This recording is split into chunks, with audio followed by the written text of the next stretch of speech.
김경래의 최강시사. 네, 설 연휴에 안타까운 사고가 있었습니다. 강원도 동해 펜션에서 가스 폭발 사고가 있었고 6명이 사망을 했죠. 이게 단순한 어떤 사고가 아니라 인재다 이런 말이 나오고 있습니다. 지금 사건이 수사가 되면서요.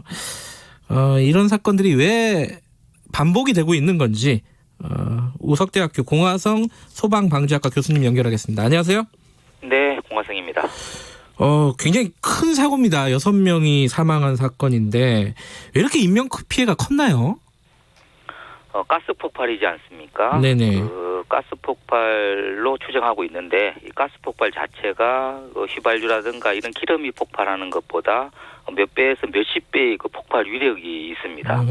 그렇기 때문에 한번 발생하면 그 실내에 있는 사람 그 대부분이 사망할 정도의 위력을 나타내기 때문에 인명 피해가 이렇게 크지 않았나 이렇게 생각합니다. 근데 지금 나오고 있는 수사 결과, 중간 결과를 보면은 이 가스 마지막 마감을 제대로 안 했다는 거예요. 그 뭐 주인이 스스로 하다가 자격증이 없는 사람이 스스로 하다가 그렇게 됐다는 건데 이게 그러면 결국 인재라는 말 아니겠습니까, 그죠?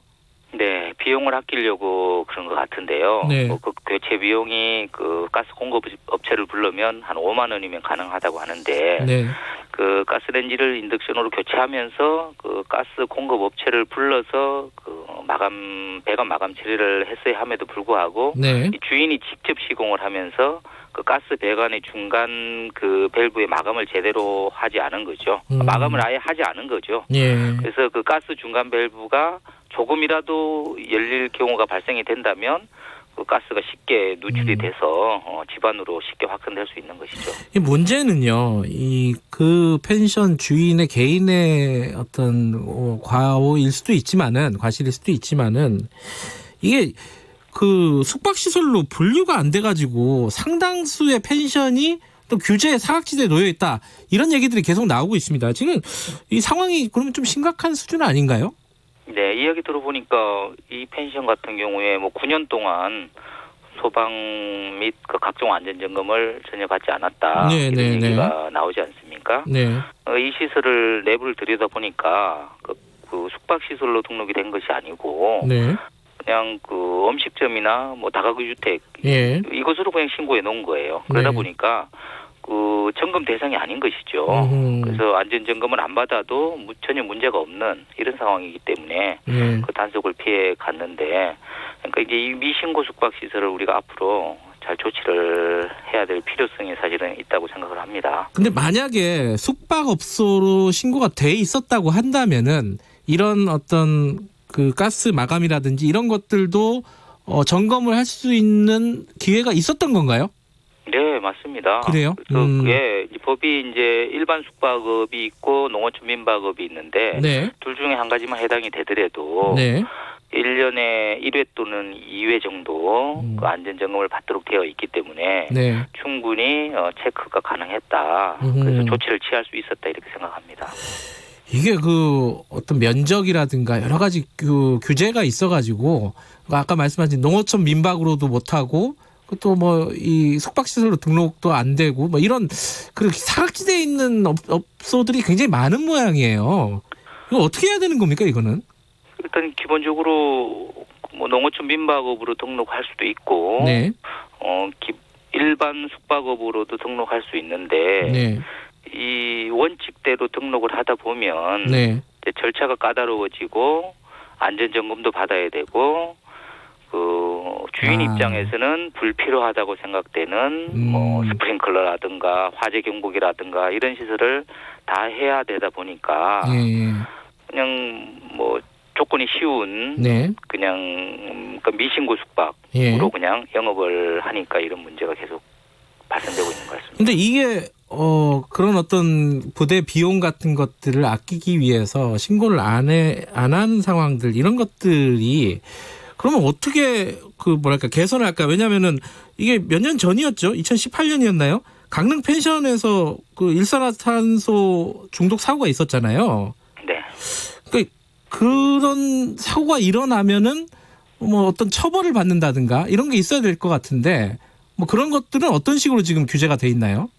네, 2018 2018년 사실은 강릉 펜션하고 상당히 유사한 지금 예. 사고가 다시 지금 반복이 되지 않았습니까? 예. 그 강릉 펜션의 경우에도 그 면허가 없는 네. 그 보일러 시공 업체가 그 보일러 시공을 했고 네. 이것이 부실 시공이 돼서 연통이 빠지는 바람에 그 연통에서 일산화탄소가 누출이 돼서 이게 문제가 생겼는데 네. 이번에도 마찬가지로 그 가스 공급 업체가 그 마감 처리를 했어야 되는데 네. 그 주인이 직접 처리하다 보니까 이런 문제가 생겼는데 네. 이 안전에 대해서는 이 경제적인 면을 따지면 안 되는데 예. 경제적인 면을 너무 고려하다 보니까 안전이 항상 뒷전으로 밀려나는 이런 형태가 나타나는 것 같습니다. 그때 그 강릉 펜션 사고 같은 경우에는 그 펜션 주인이 처벌을 어떻게 받았는지 아십니까 혹시?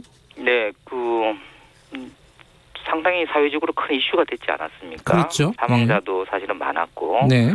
그럼에도 불구하고 그 펜션 운영자는 그 금고 1년 6개월 선고를 받는 이 정도 형량이 너무 가볍지 않은가 이렇게 생각을 합니다. 예. 일반적으로 미국의 경우라면 이 정도 이슈가 됐다고 하면 네. 우리나라의 한 10배 이상은 그 법적 처벌이 강화되어 있습니다. 네. 이런 부분에 대해서 우리나라도 한번 돌이켜봐야 할 것 같습니다. 규제 사각지대도 넓고 실제로 사고가 나도 처벌 수위가 낮다. 상대적으로 보면은 이런 말씀이신데요. 지금 언뜻 생각이 드는 게 이런 어떤 숙박업소들 말고 이제 그 방이나 이런 것들을 공유하는 게 요즘 많지 않습니까? 뭐 에어비앤비 같은 뭐 그런 숙박 공유 이런 것들도 많은데 이쪽은 더 사각지대 아닌가요?